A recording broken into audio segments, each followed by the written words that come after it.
Nice. Ah, there we go. Yeah, I know. We got to look for that creepy little voice to know that it's happening. All right. So we'll edit out that. Well, there's nothing to edit out from the other, but we'll edit out this. So. Okay. Hey, everybody. Welcome back to the Elevate Experience. Today, I have a very special guest on the show, SOPHIE McCALLUM. She is an expert in all things love and a life coach and is doing a lot of different exciting things. And I'm really excited to get into our conversation today. So welcome to the show, SOPHIE.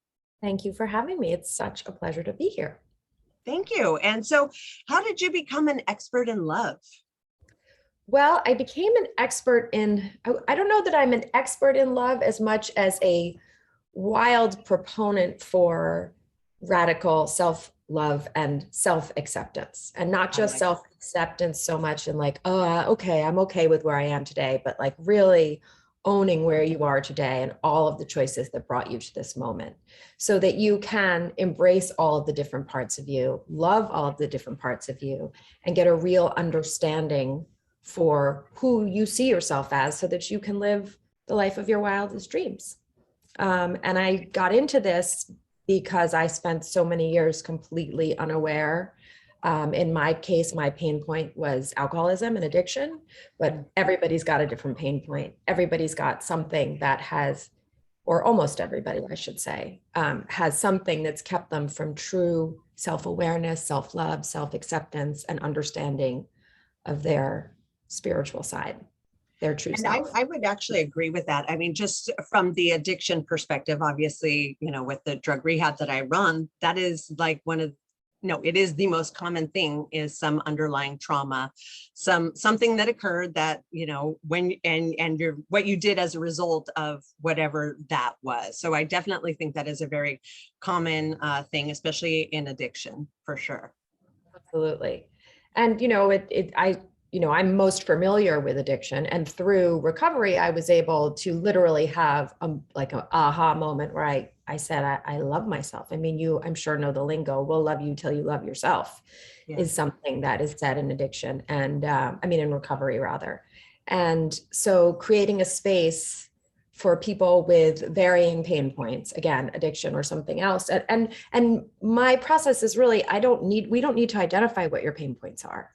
That's something that can obviously be done in therapy. What I'm really focused on is radical self-love of this is me, this is my experience. And even the things that you don't love about yourself, how can you reframe that? And how can you see that as something that you can love? And really focusing and almost piggybacking on these natural loving instincts we have towards ourselves and encompassing some of the negative with those too, so that it's easy and it's fun. And it's rewarding and it works. What I like about what you said in the beginning, and I totally resonate with this, and our program thinks with this too, it's like, it's not just accepting who you are with all your flaws and being okay with that. And that self-love, whether you're unhealthy or, have an addiction, it's okay. Just love yourself. It's more like, love yourself enough to do something about it if it's an unhealthy thing happening in your life. And that is, true self-love. Because I think we live in a society where it's really pushed that pendulum away from like, be hard on yourself, do your best, to accept wherever you're at and everything's okay. It's like, so I think there's got to be like a healthy in between of like accepting yourself, but also pushing yourself to be better or do better. I completely agree with that. And I would also say that once you have a true understanding of yourself, the things that align with you and that naturally promote positive energy from you and in you, the things that you're doing that don't serve will honestly start to shed on their own. And there are two real basic places where we live. We live in a state of love or we live in a state of fear. And if you're constantly embracing that place of love and leading with a lens of love, the feeling of fear is every other emotion. So if you're feeling not quite right in your actions that you're taking for yourself, like, what is that from? Where is that fear being generated from? And having that love and having that baseline and working hard to accept even the flawed parts makes it so that when that other stuff comes in that doesn't resonate with who you are naturally motivated to take action. Mm. But So oh, go ahead. Sorry. No, I was just going to say, if you're saying like, you gotta do it, you gotta do it. Yeah. Yeah. That for me, and I've seen in other people, doesn't work as much as, you know what, that's who I want to be. I'm going to do this because that's me. Like that's going to help complete me. And also visualizing and owning it. You know, I was thinking the other day, like if you want to be a surgeon, say, you can't all of a sudden, yeah, okay, I'm a surgeon, I'm going to now, you know, perform surgery. It doesn't work that way. You have to do the work, but you can decide, I am a surgeon. I am a surgeon. And then you have to take all the steps. But while you're on that path, you have decided that that is who you are. That is who you want. You are worthy of it.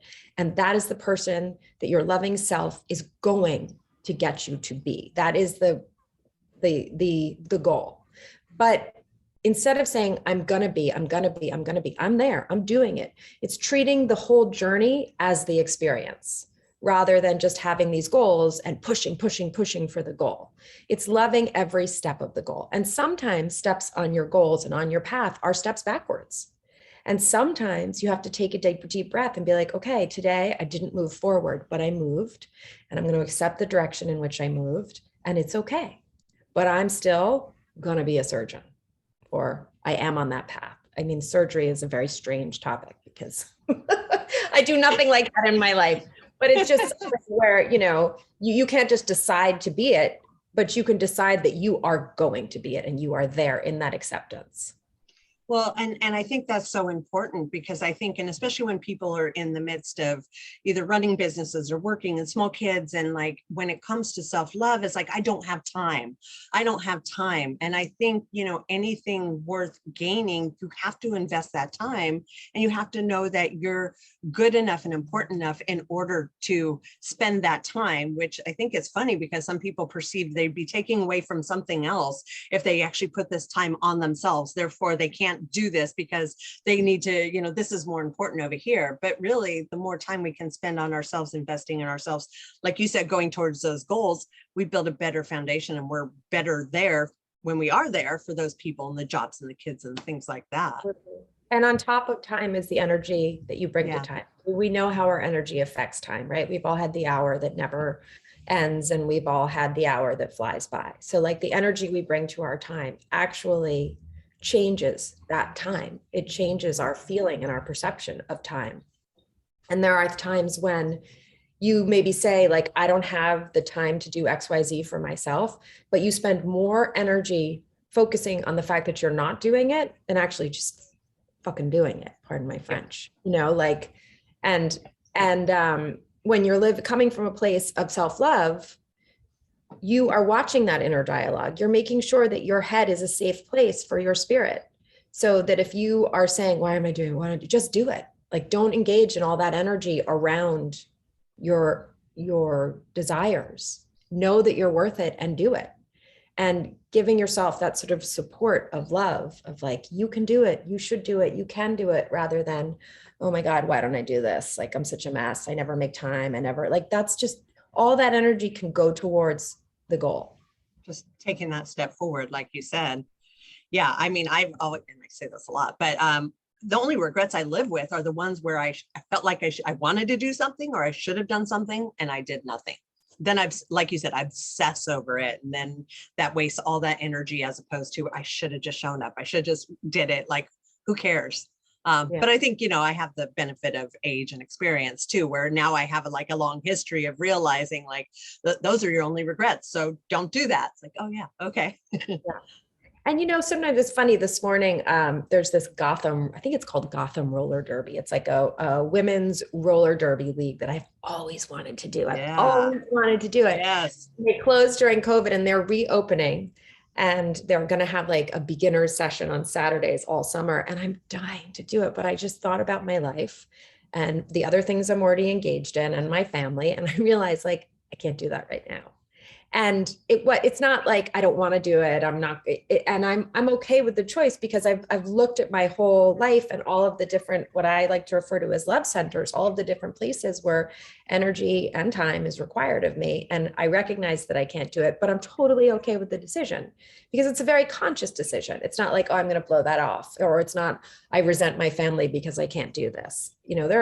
I live a blessed life, and I do a lot of sort of extracurricular, if you will, activities that keep my cup full. And it's so fun to find one that you want to do.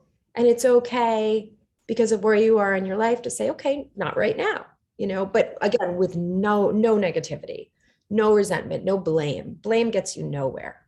Yeah. Blame and shame I walked by a construction site the other day, and in New York City, when people do things that aren't good for unions or whatever, they put these big inflatable rats out front. I don't know if that's just a New York thing. They're huge, like 2 stories. I've never heard of this, so it might be a New York thing. And then it says like, shame on you, supermarket or whatever, for hiring workers outside of the union. And I thought, when does this work? Like, when does shame on you? It doesn't work. Right. And it's the same thing in our dialogue in our heads. Like, it just, it's that radical love, like shame, blame, fault, no, love, acceptance, and as you say, not to the point of being aloof, like, oh, I can just stay home and like eat chocolate and watch Netflix because I'm resonating on such a positive energy level. It's more, and that's one way to stay away from that aloofness, is to take that love and be like, okay, use the oxygen mask theory. Like, I've taken care of myself. I love myself. Where can I go out in the world today and see where somebody might need some help loving themselves? And that's what I love in the work I do, is that it's sharing it, it's spreading it, it's encouraging people, women primarily, to live this radical this life stemming from radical self-love, because you can be such a wonderful power of example. And there's no better way to lead than through the power of example. I love that, because I know that's something I very much struggled with when I was raising my kids, because I always worked. I never stopped working. And so there was always some guilt I carried, whether I wasn't being a good enough parent because I was working all the time, or I wasn't being a good enough business person because I needed to spend time with my kids. And it was this constant struggle and battle. And, you only have so much capacity to exist in a day. And I just remember like just feeling like not good at either one, because I couldn't go all in on either one. And, again, time is a funny thing. In retrospect, I wish I'd given myself a lot more grace and understanding of what I was doing at the time. But during the time, I did not have this kind of self-love that I really wish I had. I have it now, and I can give that person that love. But it's interesting, especially as women in the workplace, as mothers, just how much we kind of need those reminders and somebody working with us to do that stuff.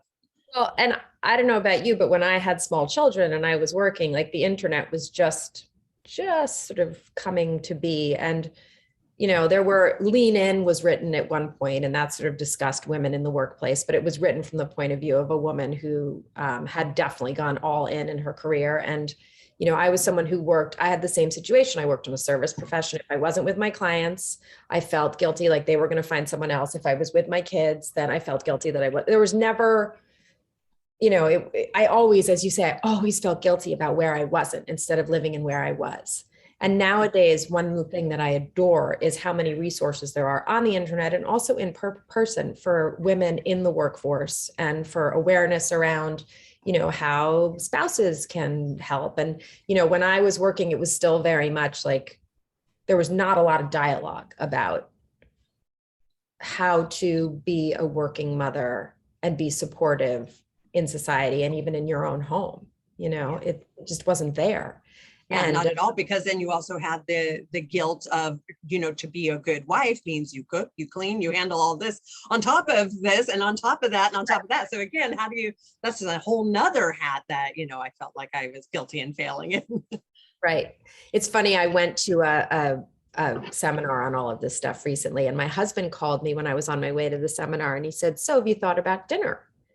And I was like, oh, have you thought about dinner? Like, I got so pissy because I thought that, I was so into this like topic of like, sharing the load. And you know what? My husband's a great guy. And he wasn't saying like, what are you going to make for me? What are you going to make me for dinner, woman? He was saying like, you thought about dinner. Like he just wanted to have a discussion. And I was like, what do you mean? Yeah. Yeah. So funny. So funny. Yeah. Yeah. It's, it's a lot to navigate this world. So would you primarily say your client is mainly female, or do you also work with males as well? I have, and I do work with men. But I definitely market the courses that I write to women. And, I will work with anyone. And it's, I often find like you go after a certain audience in business and that naturally kind of spreads out. You work with a woman and she thinks, you know what, my husband or my male coworker could really benefit from working with you. So I can work with anybody, but I do primarily work with women. Yeah, it seems to me that, just because, I don't know, because of our estrogen or whatever, that we would be the ones that would be drawn to that. Whereas men, their things are different. That's just what appeals to them, or where they feel lacking, or, that sort of thing. Absolutely. Absolutely. Yeah.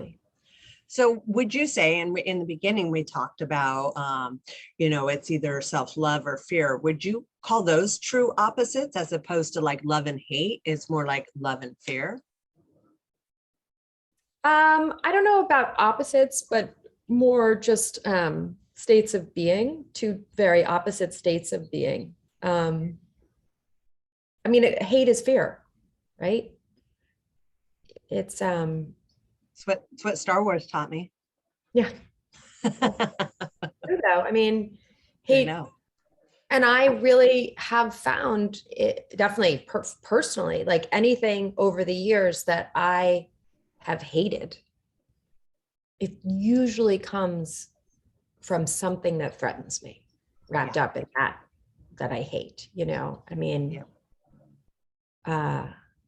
and it's very, I wouldn't say it's easy, but it's very normal and mainstream to go through life having stuff you hate and never bringing any awareness to it and never examining it, because that's another level of fear. Like you fear your fear, and it's so liberating when you examine it closely, because first of all, that's where your biggest growth opportunities are. And there's where your loving opportunities are. Like, I fear this about something because it threatens me. So like, why does it threaten me? And how can I heal that?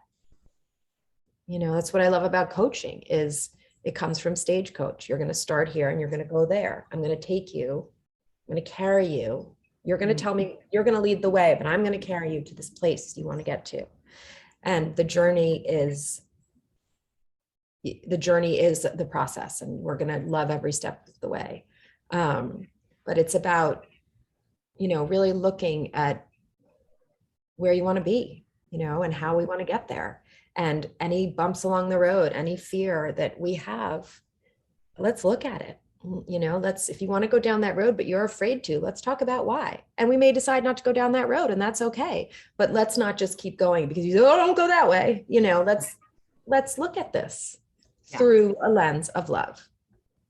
And so you have tools, practical application for when someone does identify with having a certain fear or issue, steps to sort of, confront that, deal with that, move through that, get the self-love out of that. That's sort of your process.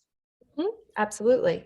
Really looking at where it came from and, practicing love and empathy for the people who perhaps participated in that fear that was generated, and, bringing love to them, like they were doing the best that they could with the tools that they had, and letting go of that anger, because it just doesn't serve us. It just sucks our energy away, that again, we can use that energy to focus on something else. And I find that negative energy really sucks the life out of us and sucks the ability to proceed as our greatest selves.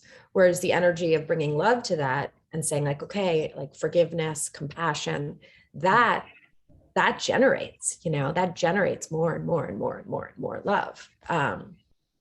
And so like you have those two different kinds of energy. One's very draining and one is just so bountiful. I remember when I divorced my children's father years ago and I remarried, and I saw my children when I brought this new man into our life, like kind of, they loved him, but they didn't really know if it was okay to love him.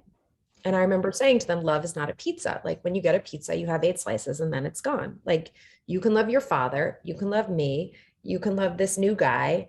And like, it doesn't take away from any of it. It'll just keep growing. I mean, and my sweet son, my middle son, we had a puppy. And when we got a second puppy, he burst into tears and he's like, I don't know what I'm supposed to love. Like, I love one of our dogs. I have video of him just in tears when we're handing him this like perfect puppy. And he's like, what do I do with all this love?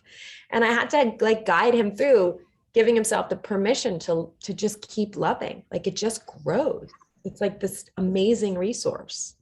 So turning, sorry, go ahead. Amazing. No, it's amazing you said that, because I remember going through that when I had my second child. I'm like, how could I possibly love this second child as much as I love my first child? And then I met him and I'm like, then I felt guilty. It's like, how can I love this child as much as my other child? So it really is funny. Like it is a weird thing to think that you can only go all in on one thing in your love world.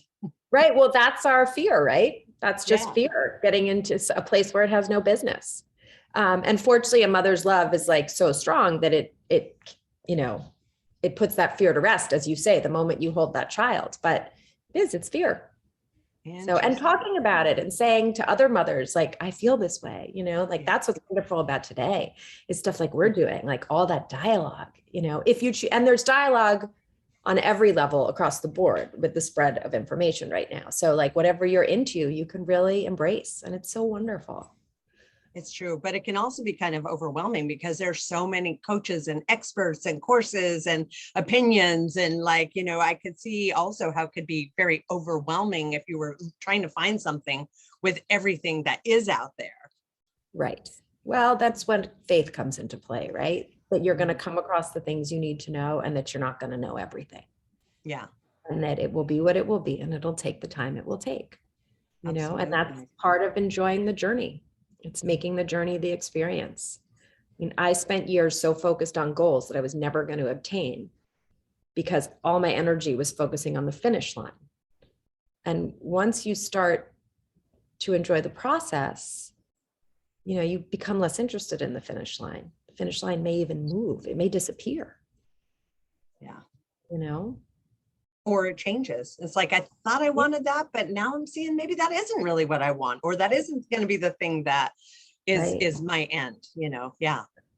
And I think as women, as you say, all of the hats we wear, it can sometimes be hard to notice when your finish line is shifting because everybody expects you to be steady and to be who you've always been. And nobody said that you have to be the person you were a week ago, or, it's a beautiful thing to change. But what stops us from changing is fear. And sometimes it's fear of what those closest to us will think. And it's dialogue, if I'm going to be in a place of radical self-love and acceptance, please know that I'm here for you and I'm part of our life, but things may shift. I may change, my interests may change. I may try new things and really encourage that. And again, you get to be, as someone with children, you get to be a phenomenal power of example when you make these like gracious shifts in your life because you have a calling to do so. You don't have to stay stagnant. And you shouldn't, because as we know, nothing stays stagnant. You're either going up or you're going down, but nothing's staying still. Nothing's staying still. So if that's what you're trying to do, what are you going to be constantly doing? You're going to be constantly fighting. Yeah. Yeah. Well, I know I've been a big proponent, and I preach and I talk about this a lot, like, being a parent for so many years when my kids were older, when they hit 18 and they're moving on and going to college and doing their thing, I went through fear of, well, who am I if I'm not a mother? Who is this person? Yeah, I'm a business owner. I have this amazing purpose, but who am I as a person if I'm not a mom? And it was definitely a journey of self-exploration where I absolutely love, like you said, I love the process. There was no like end. I'm still discovering who I am, but it's been very nice to have the time and capacity to really delve into the self-love and who are you and what do you love and what are the things that you're really into without, being having to compromise with everybody else in the household on what do we all agree with. It's like, no, what do you like? And just really enjoying that process. And giving yourself that permission to do this stuff, even sometimes when those around you aren't ready to extend that permission to you. You have to say, like, I'm going to do this right now, and trust that eventually everyone will understand. Like, sometimes self-love involves pissing some people off that you love, but you do your best to tell them where you're coming from and this journey you're on, and be the power of example, and it will work, and have that faith, Yeah. And I would say that's like one of the biggest things, like people, like coming through our program or recovery, that's one of the big things that they have to contend with, because a lot of times as they're finding self-love and confronting their fears and overcoming and becoming this person, the people who knew them a certain way are a bit resistant, because it sometimes either shines a mirror on them, or they're like, I don't know who you are, why are you being this way? And so you've got to be very strong in order to keep moving through that process and confident that you're doing the right things, because you're not always met with, open arms and praise and everything else as you're on this self-discovery sort of journey. Yeah, absolutely. And again, I would argue that that's when the relationship with the self is so very important, because when you close your eyes and you go in to your spirit and your consciousness, which is really the dialogue that your spirit has with all of your experiences, being able to close your eyes and go somewhere safe, and weather the storm inside, and obviously building an environment and a community that supports you is important, but with the people with whom you're working, like, that's not going to happen the second that they walk out the door of your facility. It's going to take time, and it's going to take patience, and it's going to take faith. And it's important that they do just sort of stay quiet for a little while and observe their place in the world. But that's when, self-love in recovery coaching is paramount. Yeah. Really. Yeah, because there's so many obstacles or opposition or, toxicness that we're connected to, and we don't even realize that. That's sort of chipping away at the self-love, those hidden things. So I think it's, again, it's not oh, good, I went to rehab, I got sober, now life is great. It is a journey, and it's a continual journey, because stuff continues to come up, and then it spurs on past stuff that we didn't even know was there, and now we got to work through that. And so it's definitely not a one and done. It is a lifelong journey if you're up to taking that journey. And if you're lucky, right? Yeah, lucky, but also willing to do the work. It's Absolutely. and I think any of us could do it. A lot of I've had so many people where we've all overcome so much adversity, and it didn't just happen. There was like the continual and consistent work that needed to be done to get to that point. Absolutely. But Absolutely. like you said, that's part of the fun, right? The journey. Yeah, but it's a decision to look at it as fun, True. And it's what did my mother say this morning? My mother's in her 70s, and we were on the phone, and she's like, my nose keeps running. She's like, I'm at that age where my nose is just like constantly running. And I was like, well, that's pretty awesome. She's like, what do you mean? I was like, well, did your mom's nose ever run like that? And her mother died, when she was a year older than I am. So no, her mother never got to be a 70-year-old with a runny nose. So I was like, aren't you lucky? And that's just one small example of like taking something that can be perceived as a nuisance and being like, okay, well, dude, I get to have a runny 70-year-old nose.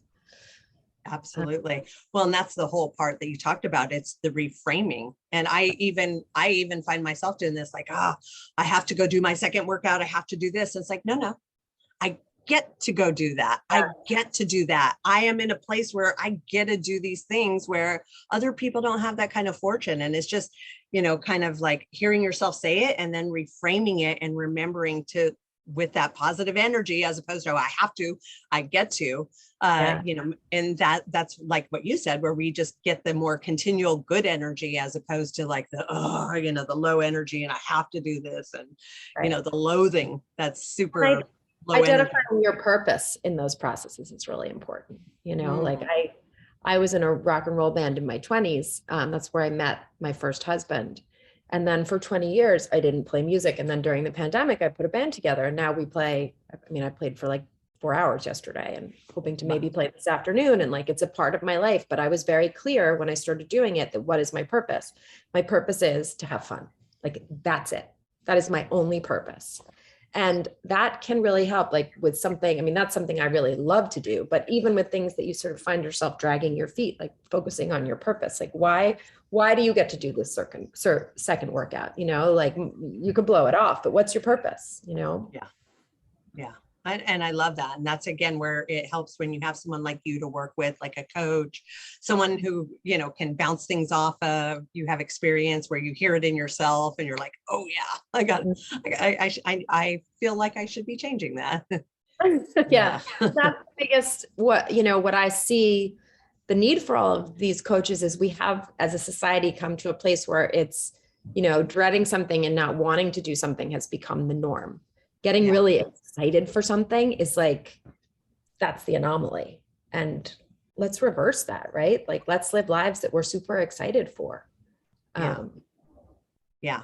Well, and I would say, and I'm sure you can attest to this, that society got a lot worse after the pandemic, where it was mental health just became very tough, and it became like the norm to not do anything because that's what, you know, was expected of you. So to get people to come out of that and be excited to do things and do life again, it's going to be a process for sure. Absolutely. But I know it will happen. Yeah. I mean, it already is, right? Like, we're already moving in that direction.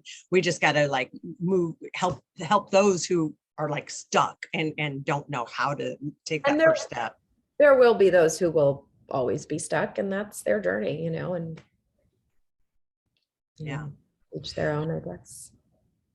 So self-love is kind of like, and I know it's getting further defined, but a lot of people think, oh, self-love, like take a bath, treat yourself good, that's self-love. What would you say is a more accurate and fulfilling definition of self-love? Not to say there's nothing wrong with hot baths, because they do feel pretty good. That's self-care, and self-care is wonderful. But self-love is really for me, in my work, it's the elimination of negative self-talk. You know, it's okay. You know, like you have a cellulite stomach, let's say, and every time you look in the mirror, you shit on yourself about it. Yep. I would say self-love is a commitment to not doing that anymore. Is a commitment to saying, look at your stomach. It's beautiful. Like, you know, I love it. Doesn't mean you may want to change it. You may want to take steps to alter it, but you're going to have an easier time becoming the person you want to be, your best self, by accepting who you are today, exactly as you are, and starting to see all of the beautiful grace and opportunity and experiences that brought you where you are. Like, why do you have I know I have a cellulite tummy because I'm really busy doing things I love. So I haven't been working out as much. I grew 3 children in my stomach who are off living wonderful lives. It's about my own priorities and what I do with myself, you know, just understanding the things that you struggle to accept about yourself internally, externally, so that you, as we spoke about before, the energy you spend treating yourself like garbage can be spent on living your best life and changing if you want to change, but changing because you want to change, not because you aren't perfect today. I love that. And would you say that people are resistant to change because they don't feel like they're worthy, or their esteem is low, or what is our biggest resistance to that change? I think it's just lack of awareness and space. There's so many distractions today. Yeah. And it's just so easy to engage in distracting activity instead of self-loving activity. Mhm. And, you know, I'm no angel. Like I'll engage in distracting activity. I'll watch a bunch of TV and like eat some chocolate. But when I do it, I make a conscious choice to accept it. I know what I'm doing Right. and I know why I'm doing it. Um, And you rather sort of, feeling like crap about it. yeah, you weighed the pros and cons and you went, it's worth it. And then you're okay with that decision. Yeah, and energy flows. Like there are times in my life where I've had like all this energy to do X, Y, Z, and other times I don't have it. And Yeah. it's kind of like riding the wave, but you know, you can also paddle, you know, you can pop up on your surfboard. Like you can do the things that you like. It's surfing is a great example. Like once you start riding the wave, like you're gonna get into shore. You can stay on your stomach and you know, you can do all of these different things to change the experience, but you're still gonna get into shore. So, you know, freeing up that energy and being aware of when it comes naturally is so important.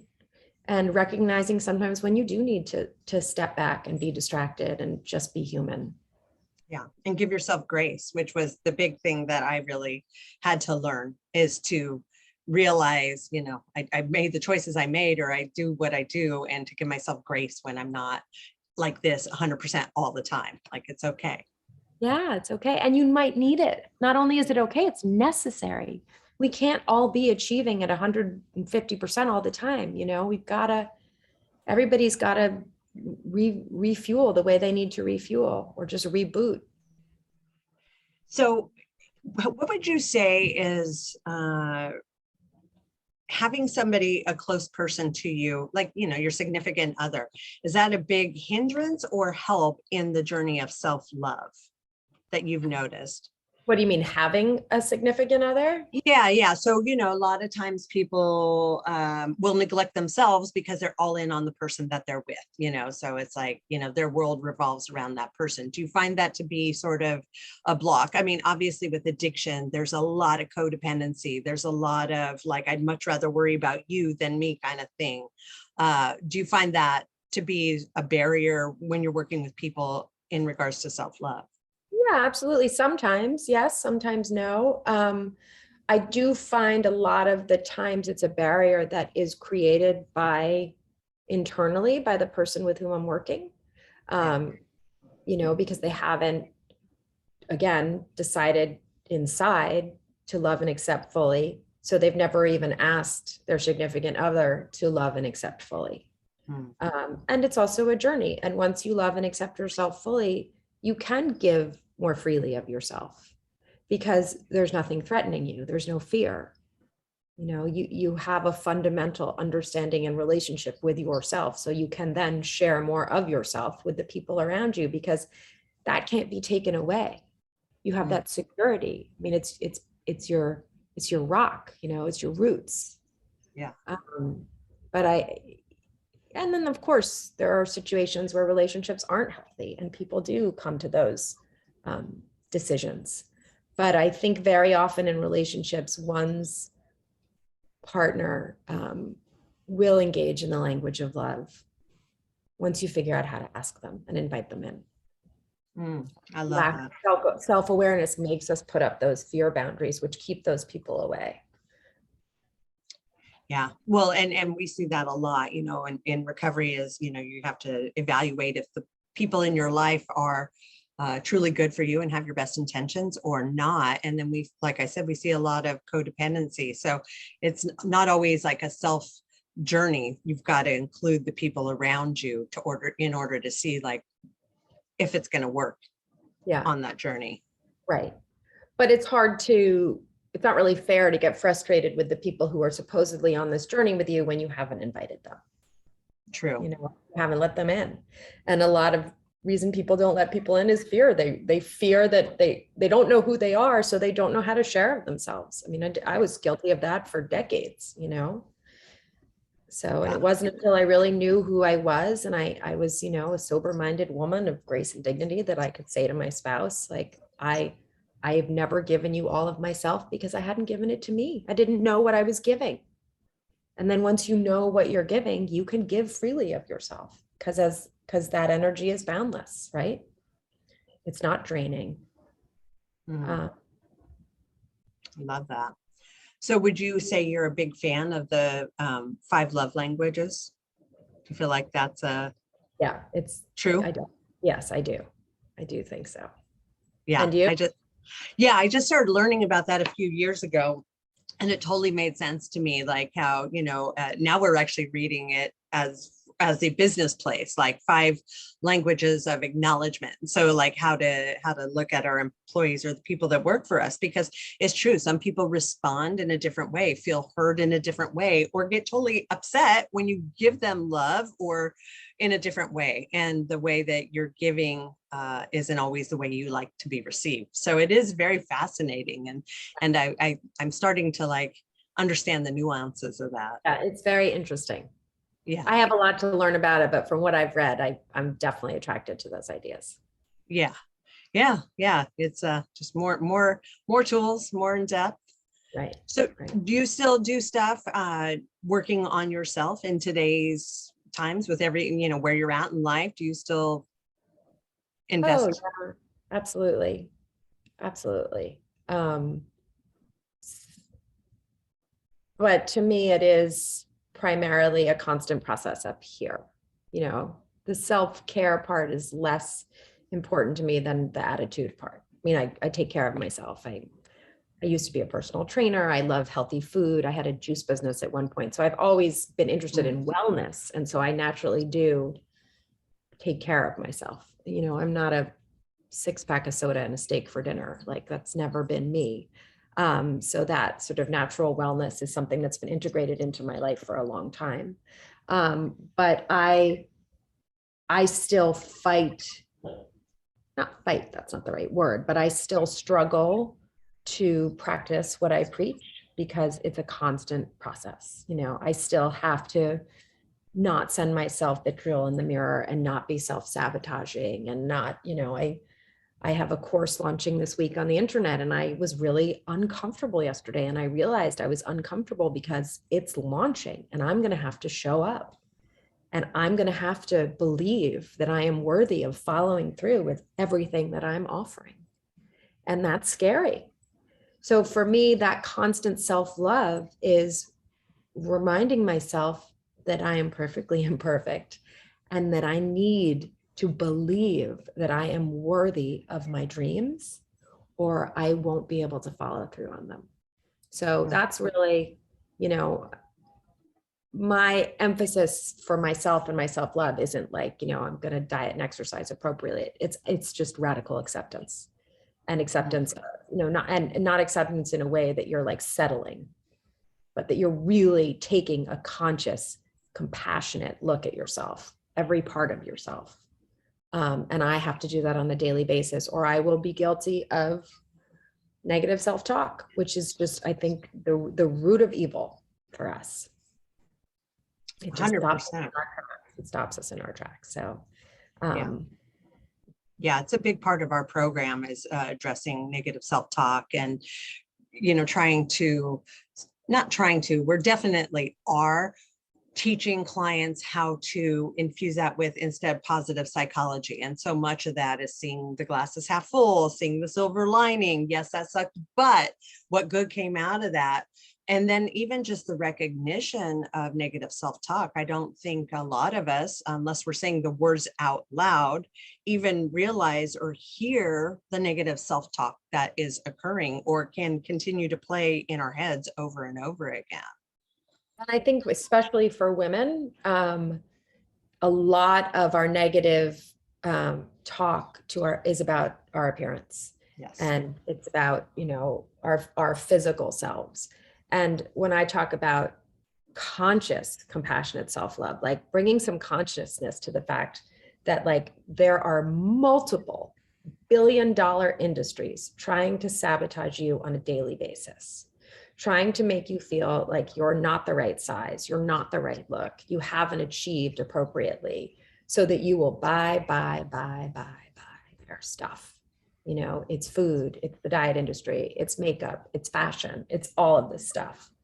And that's part of my program too. It's like, let's be aware of our own self-sabotaging, but let's be aware of our exterior saboteurs and like put a light on them because, you know, you have your own ownership of your responses to these things, but some people aren't even aware of what is being thrown at them all the time. And once you're aware of it, you can be like, okay, you know what? No, thank you. You know, like, no, that's okay. And I used to have a serious Oreo problem. I would eat, you know, so healthily all the time. And then every once in a while I'd go into a supermarket and eat like a whole bag of Oreos before I even got to checkout. I remember shopping with a friend once and she was like, oh my God, I can't look at you. Like, that's so disgusting. And then I remember coming across an article that said Oreos are as addictive as cocaine. And I was like, oh yeah, that makes some sense now. Yeah, it totally makes sense. Just that awareness is like, I see the Oreos now and I'm like, no, that's as addictive as cocaine. Yeah. But like, and there are, you know, just billions and billions of dollars being thrown at us in the form of companies telling us that we are not good enough and we need to change. And the only way to change is by giving them our money. No, that doesn't hit men the same way it hits women. You know, Agreed. I'm sure they have their own pain points. I'm not as familiar with them as a woman, you know, right. But it's saying no, thank you to those exterior things that have made you feel like shit. But again, it comes from in here, that awareness. Well, and you're right. It's just so hard. Like I remember when the Kardashians first came out and I was like, who are these people? Like, why are they famous? I don't get it. And I even watched a few shows and I still didn't get it. Like, why are they famous? Like this, what are they literally doing with their lives to make them like have their own shows and do all this stuff? It made no sense. And you've even watched them transform through the years. They almost all look exactly the same now. But you know, that's being thrown in front of your face all the time. That's how you need to look. That's how you need to act. That's what you need to do. That's winning. That's what winning looks like. That's, you know, and it's a constant barrage of not reality and impossible standards to hit unless you're a multi-billionaire that can get the same exact plastic surgeon to keep looking the way that they're looking or doing the things they're doing. And we have a whole culture of people who are being raised on these quick little TikTok videos of people showing them their best selves. Like I could make myself look pretty fabulous in little like tiny second clips and you just post the best, the best, the best. So we've got like a whole new generation of people who are comparing their outsides to everybody. I mean, rather their insides to everybody else's outsides. And it's not sustainable. It's really not sustainable. And, you know, social media in general, it's a rough playground. I make a big effort I do most of my media and promotion, like rolled out of bed. I have 2 big dogs that I take to Central Park every day. And I do a lot of videos in the park. And I've literally I brushed my teeth and put on a baseball cap and that's it. Because I think it's just like, there's something about like authenticity and just showing up like in a really basic form that is healthy for people to see. That being said, I like to, as I said, it was nice to put on a skirt and some lipstick today. Like there's nothing wrong with wanting to put your best foot forward, but you know, or your glam foot forward. I hate to say best, but like, you know, recognizing that that's not the norm is something that I think you and I can maybe do more easily because we weren't raised with these machines and all of this barrage of information. And filters and all that kind of stuff. Yeah, I remember looking at one of those like teen magazines as a very, very young girl and thinking, I don't like the way this makes me feel. And I remember putting it back and I was never like a Vogue girl or fashion. I always liked like decorating magazines. I like the heavy metal magazines. I like to look at all the rock stars. That other stuff. I was like, okay, that's so out of my reality, but let's look at these cool rock stars. Yeah. And even now you have all of those quizzes. Now they're online of like, you know, what kind of person are you? Our quiz will tell you, like, instead of no, like, why don't you decide what kind of person you are? You don't need to take a magazine quiz to figure out what makes you tick. Do you think people are afraid to find out who they really are? Is there resistance because they feel like they're bad people deep down? Oh, I don't think I've encountered anyone that thinks they're bad. But I think that's a a blessing of what I do is that, you know, I'm promoting people who want to grow, you know, Yeah, through love. So I'm probably not attracting that clientele. for sure. Yeah, people are in a different place. Like in, you know, obviously in my business, 90% of people come in and think they're bad because, you Yeah, know, they're at their rock bottom, and they're there because they haven't been doing good things for themselves or the people around them, or the environment. So right. it's a nice journey for them to realize they're actually not bad people. They were doing some bad things, but they're not bad people. And that's part of like the recovery, early on recovery journey, like exploration, realization, I think. And I am very clear with everyone with whom I work and in all of my courses that, like, if you are suffering from major trauma, if you are suffering, if you are in the throngs of addiction, um, you know, if you are very depressed, coaching should not be your only stop on the train. Like, I'm happy to work with those people, that they have to be working with professionals who can properly address those pain points. Can be done in tandem, but what I do can't work if that other stuff isn't being addressed. It's not possible. You're wasting your money, is what I say. Yeah, absolutely. So what are your courses? Do you have multiple courses now? I have one course launching this week called Flourish and Fly, which is a short sort of quick start guide, if you will, to self-love. And then I have another one coming out later in next month, which is energizing your love centers through conscious, compassionate self-love. And I talk about breaking your life down into different love center compartments and how you approach each of those areas with the energy that you have, and how to kind of balance it out so that you can keep all of those irons in the fire to feel totally fulfilled. When you say love center, so we have a process. It's the wheel of life, and I know there's multiple examples of the same kind of thing. Is that what you mean by love centers? Like just the different areas of your life? Different areas, exactly, exactly. Yeah. And I do believe that the most, I won't say the most important, but the area of life that really creates the foundation for all of the other things is when you engage in the things that are uniquely you. Like, everybody has to go to work. Most people are engaged in relationships. You know, we all have our health to consider. We want to stay alive, but what are those extra tidbits that you do that that create your uniqueness and that fill you up and give you fulfillment in a way that other people aren't fulfilled? And I found that with my own life, you know, having those extra activities that fulfill me in a way that allow me to show up in all my other areas. So and a lot of people think I don't have time to do X, Y, Z. I don't, you know, there are all of these things that I want to try, or one specific thing that I want to try, and I don't make the time. And I argue how important it is to really make that time. Because when you are successfully fulfilled, you can be of service to everybody else. Yeah, I love that. So it's not necessarily like your big purpose in life, but more like the things that you can do for yourself, as yourself, that make you happy doing them. And becoming accustomed with giving yourself time and energy to do those things. And right. You know, we discussed relationships and not supportive relationships versus supportive relationships, you know, really incorporating that time into your life so that those around you get used to you making you a priority and they're not threatened by it. Yeah. But it's so important. And most women don't engage in things that are just for them, that give them their own sort of personal creative fulfillment. 100%. For a variety of reasons that we've discussed, you know. Yeah. But I think it's vital for us to do that so that the people around us can emulate us, like especially our kids, or, you know, at my work or whatever, so that people say, oh, that is a priority, because I see them making it a priority, so I should make it a priority in myself.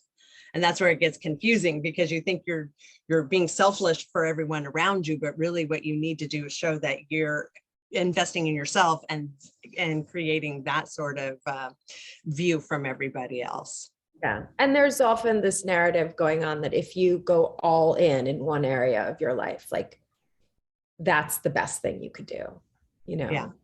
You know, I see that as a pain point for a lot of a lot of men sort of as the traditional breadwinner in families, like, you know, how many men do I know who don't ever see their kids? You know, they don't come home for dinner. They work every weekend. And like that to them is the best way they can possibly be for their families, to just provide, provide, provide, provide, provide. But it doesn't always work out so well for anyone in the end. Yep. Yep. I would So- say 1,000%. I'm in a lot of entrepreneur groups, the majority of men, and that is their thing. They're so all in on their business, thinking that's the right thing to do to take care of their family and, you know, get to that next level, that they literally neglect everything else. And if they even think about doing the other things, that feels like a disservice. So, you know, if I'm going to take the weekend off to spend with my kids, I could be providing for them. So I'm not going to do that. So I think you nailed it 1,000% as far as what a lot of men's pain point is, for sure. Yeah, and that goes back to the same thing we were saying with women, like, what's your purpose? Like, my Right. purpose for playing music is to have fun. Like, so when what is your purpose as a husband? You know, like, what is your purpose? Like, what is your goal? And, you know, that's self-love, asking those questions. Bothering to ask those questions is self-love. Yeah. And not asking those questions is total sabotage. It's self-sabotage. And it's avoidance. And that avoidance, I believe, stems from fear on some level. So I guess that's what I mean, love and fear. Yeah. Right? Yeah. Would you say women are more willing to get help in this area? I think so. I don't know that I'm equipped to answer that question, but yeah, I do think so. Yeah. Yeah. I mean, I don't know the answer to that either, just theoretical, but it seems like women will recognize an issue and want to fix it. Whereas a man is like, okay, just work harder, do more, be better. Yeah. I mean, we have the wonderful gift that, like, it's acceptable for us to feel, right? That's Right. not a case for men. True. Although I will say I've seen some growth in that area, especially, you know, in the entrepreneur world, the man world, whatever, where I see a lot of men really sort of taking the time, the cues, business coaches, like working with them through this kind of thing so that it does become a priority, being all in as a dad and a husband. And, you know, like in my era, like in the 80s, like being a faithful like husband wasn't like the thing. It was like, how many people could you sleep with? How bad could you be? Like, it was just a different era. So I really see like there has been a lot of growth, in my opinion, in these areas where now it's cool to be the faithful husband, the good dad. Like, that's now cool. Well, and there's so many different ways to create a family and to create a loving environment now. And, you know, at least living in New York, I feel very lucky to live somewhere where, you know, non-traditional families are fully embraced. I mean, my family, there are two dads. There's my ex-husband has a wonderful girlfriend who I consider to be a parent to my children as well. You know, they really have four loving parents, and right, love's not a pizza. So what could go wrong? Like, it's just, that I think forces us to take a more varied look at the role of each person in the family as the families grow and change. Yeah. But the mistake we can run into is, my family's so different, this isn't the norm, so I don't have to do any of those cultural norms. And a lot of those cultural norms, like showing up and knowing your purpose and giving all areas of your life love and attention, are really good things. So, like, let's not throw the baby out with the bathwater, right? Mm-hmm, mm-hmm. Let's hold on to the stuff that works and let go of the stuff that didn't. I like that. Do you do couples therapy or counseling? I haven't. That's not my focus. Yeah. I don't know. I say I can, but I think that I would be better off working with couples separately. Yeah. You know, so they can fully love themselves, so they can be of service to one another. Sure. And they can fully communicate without feeling, you know, like they have to inhibit because they don't want their partner to think a certain thing. I agree with that 1,000%. I was just thinking, like, it seems like, you know, in a good relationship, one person isn't doing all the work of self-betterment and self-love. Like, it really works best when there's both people that are working on themselves and realizing there's work to be done. Not like, yeah, you go fix yourself because I'm already fine. Like, I think it works well when they're both sort of working and changing. Absolutely. Absolutely. But that goes back to, the power of example. And if, one spouse starts doing this stuff, I think it does naturally rub off on the other. And also when you're focusing on the self and you're focusing on acceptance of yourself, you do come to realize how lucky you are to gain this insight and to have this relationship with yourself. And you start to have compassion for those who don't, I saw that when I was in early recovery. Like I had spaces I could go and really like work on myself and learn about myself. And after some time, I began to have empathy for those who didn't have this, and that's why you hear a lot of people who are in recovery say, I wouldn't change a thing because of the gifts of that journey. 1,000%. I mean, I can't tell you how many families have come to our program and said, God, I wish I could just come work on myself like this for 2 months. Like it's truly a blessing, where I think, as long as people take advantage of that amazing opportunity, a lot of times they are better off than those that didn't have to overcome the adversity because they've always just done life and maintained and didn't have to like go through these like depths of coming out of something or learning about themselves. So it truly is, I think, a benefit if you are able to give yourself that space and time to get better. Well, in those dark, difficult times is where the growth opportunities are found. So arguably, if you hit a really deep bottom, like you've only got one direction to go, right? Yeah. So 100%. And like you said, it's the growth opportunity. That's where you realize, why am I in this bottom? And you can really soul search and you can have that opportunity to get to know yourself. Absolutely. Yeah, I really love that. Do you think a person can become addicted to self-love? Like, I don't even want to be with anybody else. I just love myself so much.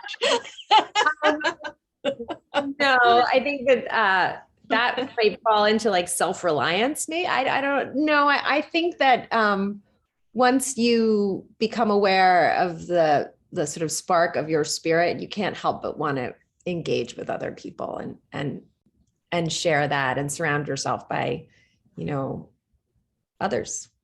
I was going to say like-minded people, but not even. I mean, I find it very interesting to talk with people who are, living in sort of, let's say, like a friend and go out. I went out for coffee with a friend yesterday and she was engaged in all this like pity. And it was really fun to ask, without her knowledge, these like open-ended coaching questions, open-ended being not yes or no answers, to kind of ask her to think about stuff. And I do that with people. I do it with my kids sometimes and they'll be like, are you coaching me? Yeah. Stop. But it's so fun to like, just pull stuff out of people because it's in there. Like that beauty is in all of us. Like there's so much potential for love and acceptance and peace in all of us. But tapping into it really is my purpose. And I truly enjoy it. Yeah. I mean, I think we're the same. Like, I can't not do it. It's who I am. Like, it's just part of me and who I do. And I like to get people to talk to me and I just, listen for the nuances, but it's our special gift. It's our healing. And we love that. And to not do that would be against it. For me, it would be against my purpose. So I've just got to kind of live that way and be that person. Right. Yeah. I love that. So as we're wrapping up, where can our listeners find you if they want your coaching, if they want to get on your courses and they want to learn more about you? How can they find you? They can find me at selflovepeddler.com. I love that acronym, because obviously in the drug world, a drug peddler is not a good thing, but you're a self-love peddler. I'm a self-love peddler. Yeah. That came to me one moment and I thought, yeah, that's what I want to be. I like that. Yeah. That's smart. I mean, it's super catchy. It's not common. Like, I'll definitely remember that. Good. I'm glad. Well, that's where you can find me. And thank you so much for having me. This was really fun. Yeah, I appreciate you coming on the show. Yeah, thank you. And looking forward to, checking out your courses as they come out and see what you have going, and fully supportive of that. We'll put that in the show notes so they know how to, the listeners know how to find those notes and get to you. Great. Well, thank you. Awesome. Thank you so much for coming on the show.